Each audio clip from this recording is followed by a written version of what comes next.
Bismillah.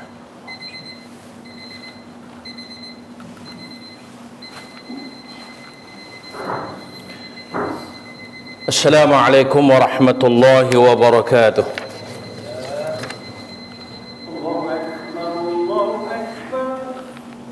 Allahu akbar, Allahu akbar.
إن الحمد لله نحمده ونستعينه ونستغفره ونستهديه ونتوب إليه ونؤمن به ونتوكل عليه ونعوذ بالله من شرور أنفسنا وسيئات أعمالنا من يهده الله فلا مضل له ومن يضلل فلا هادي له أشهد أن لا إله إلا الله وحده لا شريك له وأشهد أن محمدا عبده ورسوله اللهم صل وسلم وبارك على محمد وعلى آله وأصحابه ومن جاهد بجهاده واستنى بسنته واهتدى بهديه إلى يوم الدين يا أيها الناس اتقوا ربكم الذي خلقكم من نفس واحدة وخلق منها زوجها وبث منهما رجالا كثيرا ونساء واتقوا الله الذي تساءلون به والأرحام إن الله كان عليكم رقيبا أما بعد فإن أصدق الحديث كتاب الله خير الهدي هدي محمد صلى الله عليه وسلم وشر الأمور محدثاتها وكل محدثة بدعة وكل بدعة ضلالة وكل ضلالة في النار. Sidang Jumaat yang berbahagia sekalian, marilah sama-sama kita berusaha untuk meningkatkan ketakwaan dan keimanan kita kepada Allah Subhanahu wa taala dengan bersungguh-sungguh melaksanakan segala titah perintahnya, dan dalam masa yang sama kita menjauhi dan mengelak daripada melakukan segala larangan dan tegahannya, agar kita dapat mencapai kehidupan seperti mana yang dikehendaki oleh Allah. Akhirnya Allah redha kepada kita, kita pun redha kepada Allah. InsyaAllah mimbar pada hari ini akan berbicara tentang satu tajuk, itulah Islam memudahkan perkahwinan. Sidang Jumaat yang dirahmati Allah sekalian, Allah Subhanahu wa taala telah mencipta manusia dengan dibekalkan fitrah semula jadi. Dan di antara fitrah ciptaan Allah Subhanahu wa taala kepada manusia ialah mereka saling melengkapi dan saling memiliki keinginan terhadap satu sama lain. Ini menunjukkan bahawa manusia dicipta dengan fitrah untuk memiliki dan dimiliki terhadap pasangan mereka masing-masing, menurut pilihan dan cita rasa mereka sendiri. Allah Subhanahu wa taala dalam hal ini menegaskan surah Rum ayat 21, "Wa min ayatihi an khalaqa lakum min anfusikum azwajan litaskunu ilaiha wa ja'ala bainakum mawaddatan wa rahmah inna fi dzalika laayatin liqaumin yatafakkarun." Dan di antara tanda-tanda yang membuktikan kekuasaannya dan rahmatnya bahawa dia mencipta untuk kamu, wahai kaum lelaki, isteri-isteri dari jenis kamu sendiri, supaya kamu bersenang hati dan hidup mesra dengannya, dan dijadikan di antara kamu, yakni suami isteri, perasaan kasih sayang dan belas ihsan. Sesungguhnya yang demikian itu membuktikan dan mengandungi keterangan-keterangan yang menimbulkan kesedaran bagi mereka yang mau berfikir. Sidang Jumaat yang dirahmati Allah sekalian, dewasa ini kita sering kali mendengar keluhan, terutamanya di kalangan anak-anak bujang, tentang kesukaran untuk berkahwin. Pada masa yang sama, ramai di kalangan anak-anak teruna dan anak-anak dara semakin meningkat umur mereka dan masih belum mampu untuk berkahwin. Sedangkan perkahwinan itu merupakan sunnah baginda Nabi sallallahu alaihi wasallam yang sewajarnya kita semua ikuti dalam kehidupan kita. Malah baginda sallallahu alaihi wasallam menyangkal sangkaan yang menganggap tidak berkahwin itu adalah lebih baik untuk kehidupan manusia dan juga lebih dekat kepada Tuhan. Dalam hal ini Rasulullah sallallahu alaihi wasallam menegaskan, "Wa atazawwajun nisa faman raghiba an sunnati falaysa minni." Artinya, dan aku juga mengahwini wanita, maka sesiapa yang tidak menyukai sunnahku, maka dia bukan daripadaku. Muttafaqun alaih. Sidang Jumaat yang dirahmati Allah sekalian, ramai yang terikut-ikut dengan rentak orang lain sehingga menyusahkan perkahwinan. Diletakkan syarat atau harga yang tinggi untuk belanja perkahwinan, terutama untuk kenduri dan wang hantaran. Tindakan ini telah menyebabkan banyak hasrat anak-anak muda khususnya untuk menikmati kehidupan yang halal ditangguhkan, sehingga ada yang melakukan perkara yang terlarang, iaitu zina. Padahal kebanyakan bebanan yang menyusahkan perkahwinan itu disebabkan oleh keluarga dan ibu bapa yang ingin meniru gaya hidup orang lain, atau ingin menunjuk-nunjuk, atau hendak menjaga kedudukan, sehingga melewatkan perkara yang halal. Perkahwinan atau nikah apabila cukup rukun, maka sahlah ia. Kenduri itu hanyalah sunat. Tidak boleh membebankan bakal suami dengan wang hantaran, kerana ianya hanya adat, tidak wajib. Apa yang wajib hanyalah mahar isteri. Sepatutnya wang hantaran dijadikan mahar untuk isteri kesemuanya. Jangan kerana ibu bapa atau keluarga perempuan ingin buat kenduri besar, lalu dipaksa bakal suami menanggung wang hantaran bagi memenuhi keegoan ahli keluarga. Justru bagi yang mampu untuk melakukan majlis besar-besaran, maka mereka boleh mengadakan walimah yang sesuai dengan keadaan kemampuan mereka. Namun bagi mereka yang tidak mampu, cukup jika sekadar beberapa hidangan makanan yang telah memenuhi maksud walimah.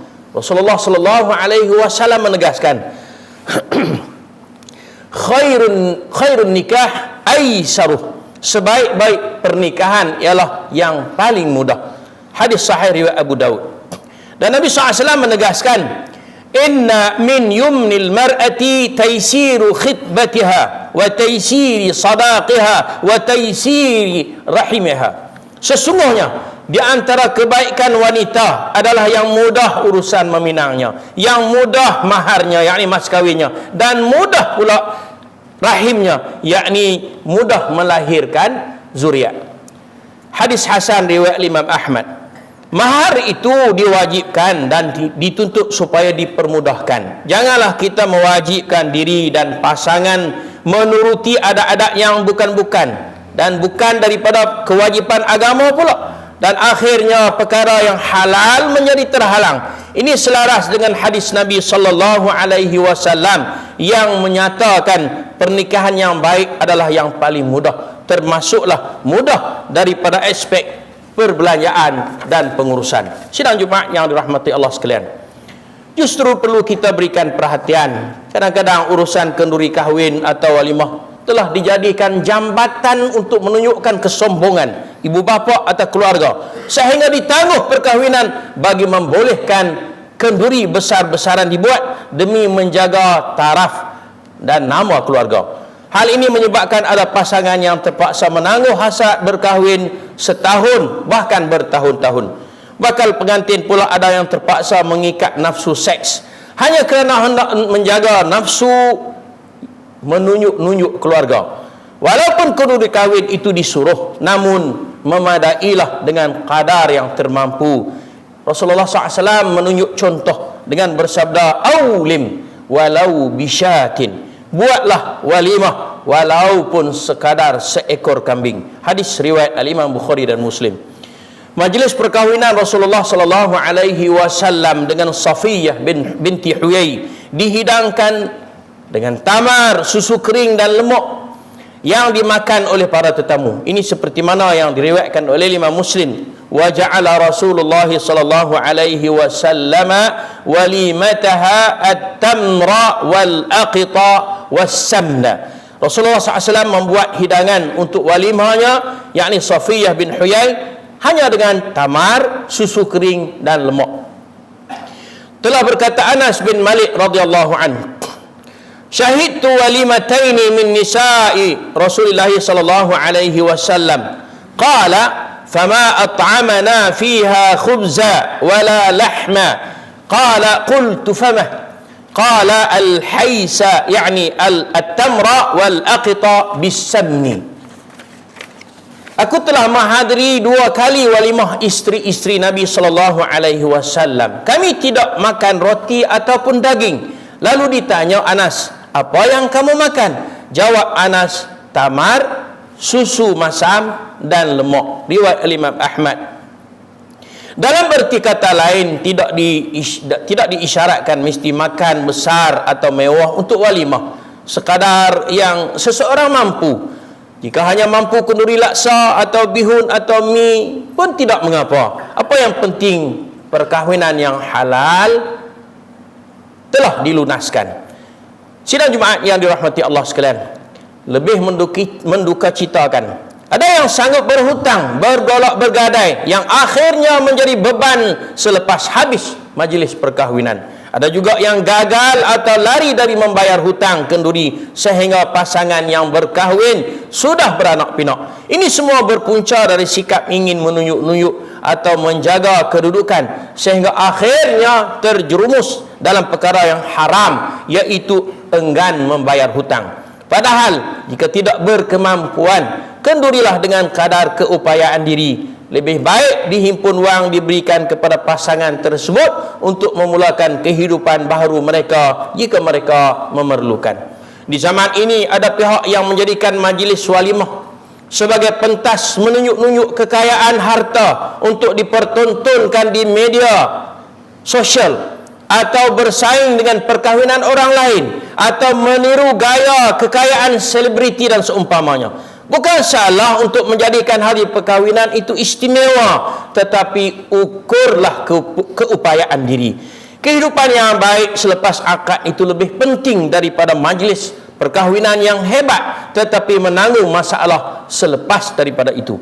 Ada juga yang majlis perkahwinannya dipenuhi dengan kesombongan dari segi jemputan. Dijemput hanya orang-orang ternama dan ditinggalkan saudara mara, orang-orang saleh kawan-kawan, jiran, tetangga yang tidak setaraf dengan mereka, konon menjaga taraf. Nabi SAW menegaskan, bi'sat ta'amu ta'amul walimati yud'a ilaihi al-aghniya wa yutrakul masakin. Seburuk-buruk makanan adalah makanan walimah yang dijemput hanya orang-orang kaya dan ditinggalkan orang-orang miskin. Adapun jika seseorang itu berkemampuan untuk majlis perkahwinan yang besar, tidak membebankannya, lakukanlah dengan niat menunaikan sunnah walimah tanpa rasa sombong dan takabur. Kerana itu adalah nikmat yang Allah Subhanahu wa taala telah kurniakan kepadanya. Sidang Jumaat yang dirahmati Allah sekalian. Untuk mengakhiri khutbah pada hari yang mulia ini, khatib ingin menasihati diri sendiri dan para jemaah sekalian. Marilah kita bersama-sama membantu untuk memudahkan urusan perkahwinan supaya dapat menarik minat di kalangan para pemuda dan pemudi yang ingin berkahwin, supaya mereka segera berkahwin. Allah Subhanahu wa taala menegaskan dalam surah An-Nur ayat 32, wa ankihul ayama minkum was-salihin min ibadikum wa imaikum in yakunu fuqara yughnihimullahu min fadlihi wallahu wasi'un alim. Dan kahwinkanlah orang-orang yang bujang, yakni lelaki dan perempuan dari kalangan kamu, dan orang-orang yang saleh dari hamba-hamba kamu, tetapi lelaki dan perempuan, jika mereka miskin, Allah akan memberikan kekayaan kepada mereka dari limpah kurnianya, kerana Allah maha luas rahmatnya dan limpah kurnianya lagi maha mengetahui. Barakallahu li wa lakum bil Qur'anil azim wa nafa'ani wa iyyakum bima fihi minal ayati wa dzikril hakim. اللهم طهر قلبي من النفاق وأعمالي من الرياء والنشان. اللهم طهر قلبي من النفاق وأعمالي من الرياء والنشان. اللهم طهر قلبي من النفاق وأعمالي من الرياء والنشان. اللهم اجعلني من التوابين واجعلني من المتطهرين. الحمد لله الذي أنزل على عبده الكتاب ولم يجعل له عوجا. اللهم صل وسلم وبارك على محمد وعلى آله وصحبه أجمعين. أما بعد، فيا عباد الله أوصيكم وإياي بتقوى الله فقد فاز المتقون. اتقوا الله حق تقاته ولا تموتن إلا وأنتم مسلمون. قاف والقرآن المجيد بل عجبوا أن جاءهم منذر منهم فقال الكافرون هذا شيء عجيب أئذا متنا وكنا ترابا ذلك رجع بعيد قد علمنا ما تنقص الأرض منهم وعندنا كتاب حفيظ bal kadzabu bil haqqi lamma ja'ahum fahum fi amrin marij. Sidang Jumaat yang dirahmati Allah, antara adab dan sunnah yang ditunjukkan oleh baginda Rasul sallallahu alaihi wasallam ketika mana menghadiri majlis walimatul urus ialah dengan mengucapkan tahniah dan mendoakan keberkatan dan kebaikan kepada pasangan pengantin. Dalam sebuah hadis sahih yang telah diriwayatkan oleh Abu Hurairah radhiyallahu anhu, bahwa Nabi sallallahu alaihi wasallam apabila mengucapkan tahniah kepada orang yang baru berkahwin, baginda sallallahu alaihi wasallam akan menyebut barakallahu laka wa baraka alaika wa jama'a bainakuma fil khair. Semoga Allah memberikan keberkatan untukmu dan memberikan keberkatan ke atasmu dan menyatukan kamu berdua dalam kebaikan. Hadis sahih riwayat Al-Imam Abu Daud. Sidang Jumaat yang dirahmati Allah, sesungguhnya Allah Subhanahu wa taala berfirman surah Al-Ahzab ayat 56. Allah malaikatahu yusalluna 'alan nabi ya ayyuhalladzina amanu sallu 'alaihi wa sallimu taslima. Sesungguhnya Allah dan para malaikat berselawat ke atas Nabi, maka wahai orang-orang yang beriman, hendaklah kamu berselawat dan salam ke atas Nabi. Nabi sallallahu alaihi wasallam bersabda dalam hadis yang sahih daripada Anas bin Malik radhiyallahu anhu, man shalla alayya wahidatan sallallahu alaihi ashra wa hatta anhu ashra khati'at. Barang siapa yang berselawat ke atas aku satu kali, maka Allah membalasnya dengan merahmatinya dan Allah memberi ganjaran pahala kepadanya sebanyak 10 kali dan Allah menghapuskan dosa-dosanya. Hadis riwayat Imam Bukhari dalam Al-Adabul Mufrad. Allahumma salli ala Muhammad wa ala ali Muhammad kama sallaita ala Ibrahim wa ala ali Ibrahim wa barik ala Muhammad wa ala ali Muhammad kama barakta ala Ibrahim wa ala ali Ibrahim fil alamin innaka Hamidum Majid. Allahumma ighfir lil muslimina wal muslimat wal mu'minina wal mu'minat al ahya'i minhum wal amwat innaka sami'un qaribun mujibud da'awat wa qadiyal hajat ya arhamar rahimin. Ya Allah, ampunilah seluruh kaum muslimin, sama ada yang masih hidup ataupun yang telah meninggal. Ya Allah, berikanlah petunjuk, hidayah serta rahmat-Mu kepada kami, sekalian hamba-hamba-Mu, dan kepada pemimpin kami, terutamanya Raja Pemerintah Negeri Perlis, Tuanku Said Sirajuddin Ibni Almarhum Tuanku Said Putra Jamalul Lail, dan Raja Muda Perlis Tuanku Said Faizuddin Putra Ibni Tuanku Said Sirajuddin Jamalul Lail, serta kaum kerabat baginda, supaya senantiasa beramal dengan kitab-Mu dan sunnah Nabi-Mu Muhammad sallallahu alaihi wasallam. Dan Engkau lanjutkanlah usia baginda berdua dalam keadaan sihat, selamat, sejahtera, dan semoga dengan kesihatan yang baik yang telah Engkau kurniakan kepada baginda berdua, maka terlaksanalah pemerintahan yang adil lagi diridai oleh-Mu ya Rahman ya Rahim.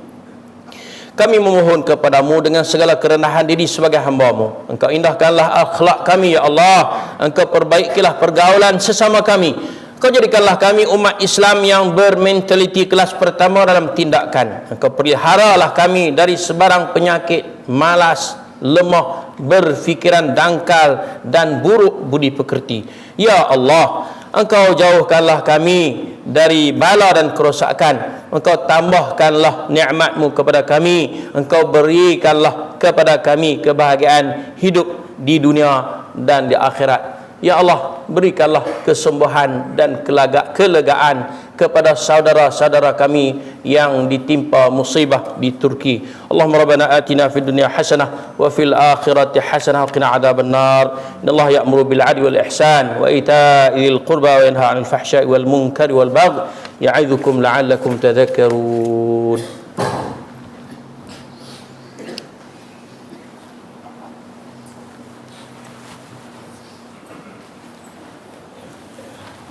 Bismillah.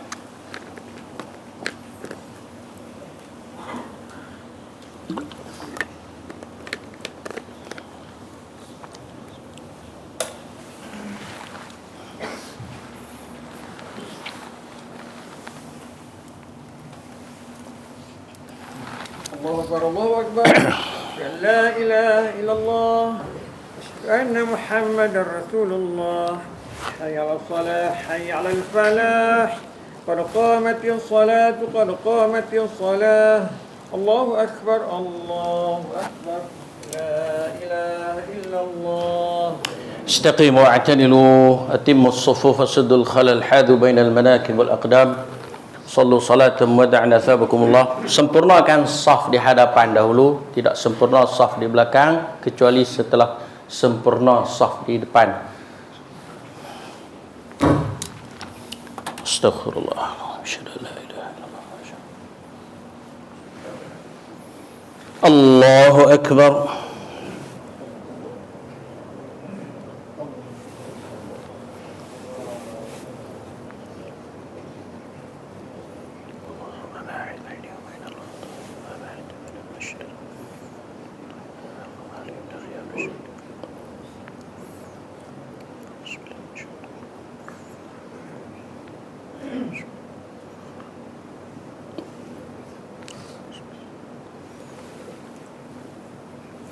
الحمد لله رب العالمين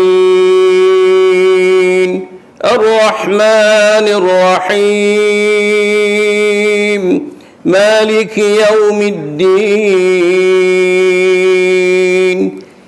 إياك نعبد وإياك نستعين اهدنا الصراط المستقيم صراط الذين أنعمت عليهم غير المغضوب عليهم ولا الضالين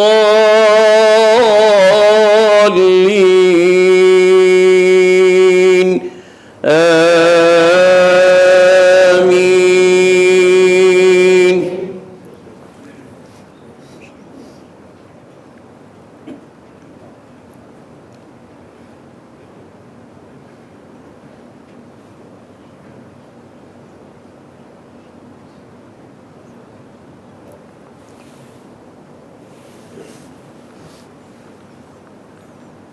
مثل الذين حملوا التوراة ثم لم يحملوها كمثل الحمار يحمل أسفارا بئس مثل القوم الذين كذبوا بآيات الله والله لا يهدي القوم الظالمين.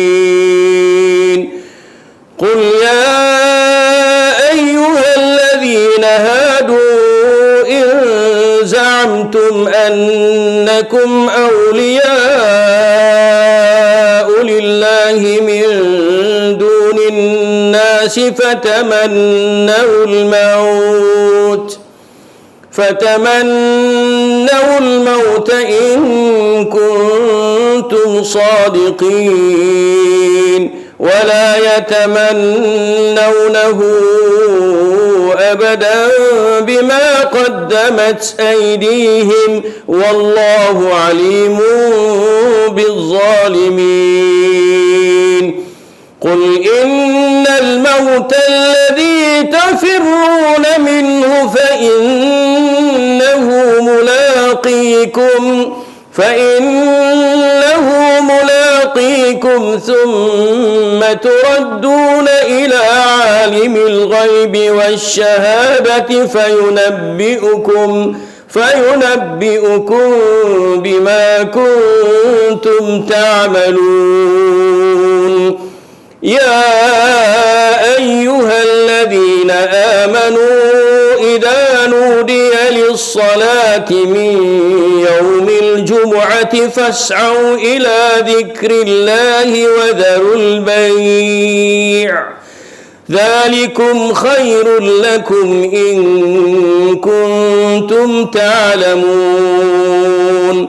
فإذا قضيت الصلاة فانتشروا في الأرض وابتغوا من فضل الله واذكروا الله كثيرا لعلكم تفلحون. وإذا رأوا تجارة أو لهوا انفضوا إليها وتركوك قائما قل ما عند الله خير من اللهو ومن التجارة والله خير الرازقين. الله أكبر.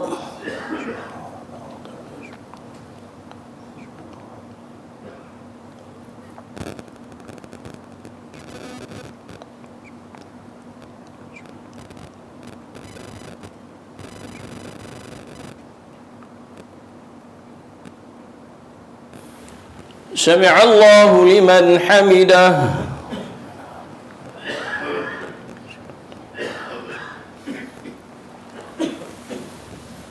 الله أكبر.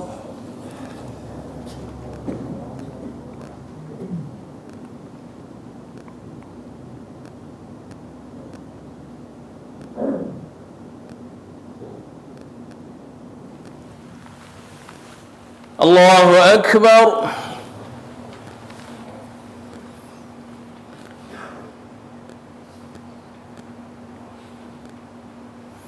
الله أكبر.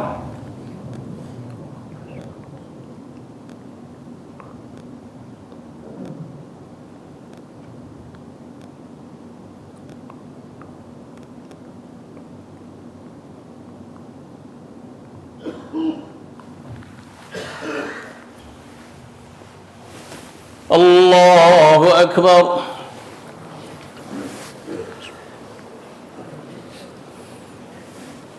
الحمد لله رب العالمين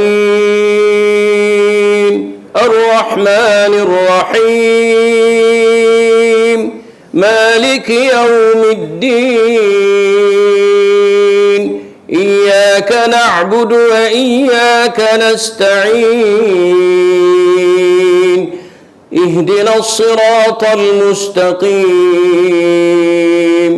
صراط الذين أنعمت عليهم غير المغضوب عليهم ولا الضالين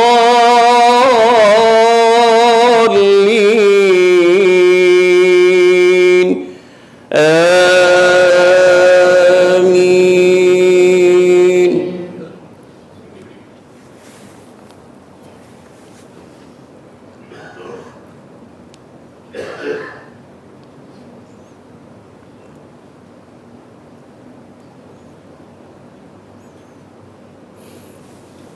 فلا صدق ولا صلى ولكن كذب وتولى ثم ذهب إلى أهله يتمطى أولى لك فأولى ثم أولى لك فأولى أيحسب الإنسان أن يترك سدى ألم يك نطفة من مني يمنى ثم كان علقة فخلق فسوى فجعل منه الزوجين الذكر والأنثى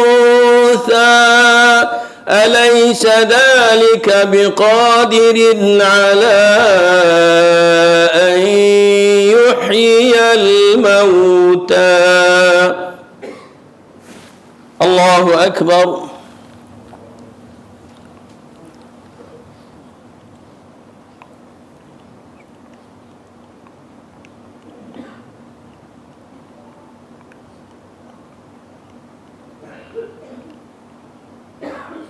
سمع الله لمن حمده.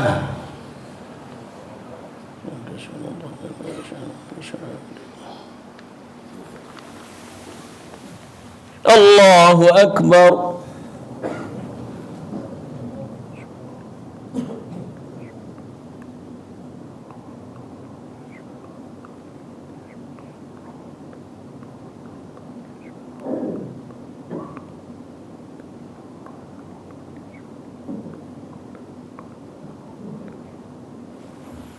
الله أكبر.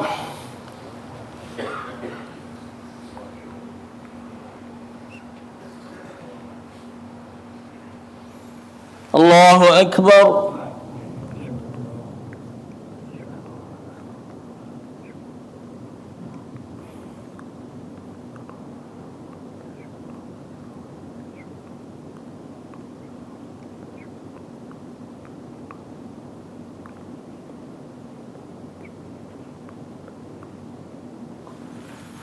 الله أكبر.